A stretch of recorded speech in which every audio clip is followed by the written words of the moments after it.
Cool. It's amazing to be here. Thank you for having me. Thanks to Jem for putting it on.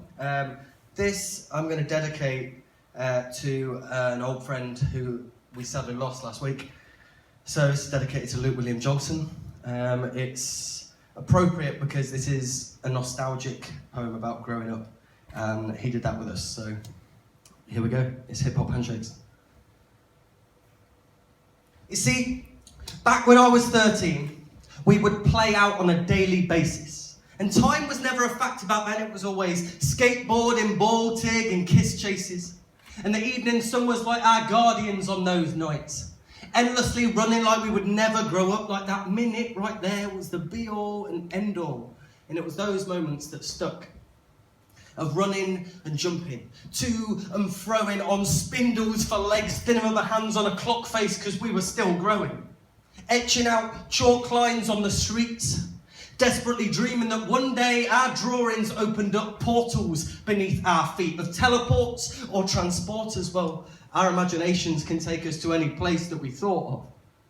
And in our world where we were always king, lavishly dressed with luxurious things, living our lives like Peter Pan and the Lost Boys, although without a hook this time, just plenty of face paint.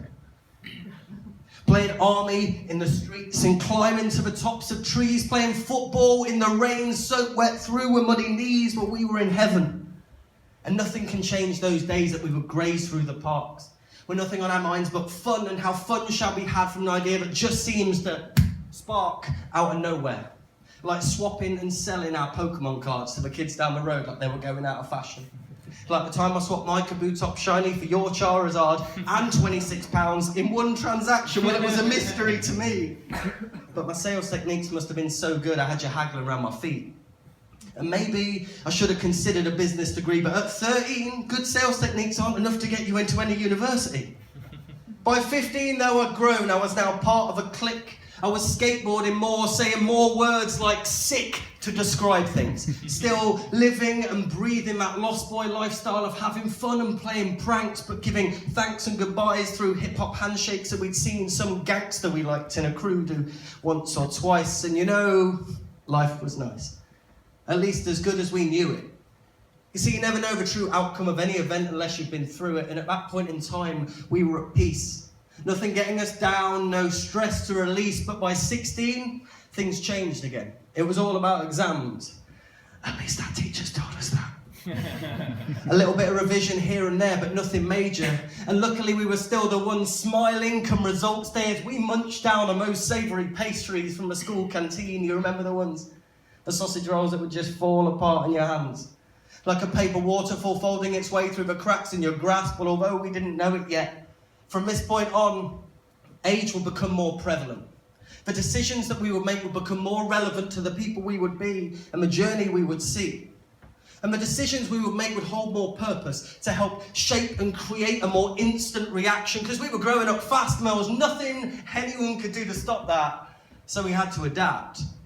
And no more could we sit back and watch our lives play out like movies, because what hindsight teaches tells us that we, each moment, have an opportunity to make the worthless become worthwhile in one roll of the dice, and one yes or no response in one fell swoop. So here comes the coup de grace. Our memories are what we make them. Time is there to be had, and it will tick on and on and on, so live, love and be loved. Enjoy, be enjoyed, and always go above and beyond the call of duty. And those memories you have, bring them to the forefront, because these will be the things that will shape us. These are the things that will make us who we're destined to be. And if you don't believe in destiny, then that is fine with me. But immerse yourself and channel that into some sort of creativity. See, there is one thing in this life I am certain of. Each and every one of us will get one life and one chance. And when your opportunity comes to dance your way through the night, dance like you've never danced before through the fading moonlight. Let the waves of hope wash over our faces like we are lost at sea. Become the captain of your own boat. And at the first sight of land, drop your anchor. Because home is where the art is. That's why my home is where the heart is. Because home is where it started. Thanks very much. Yeah!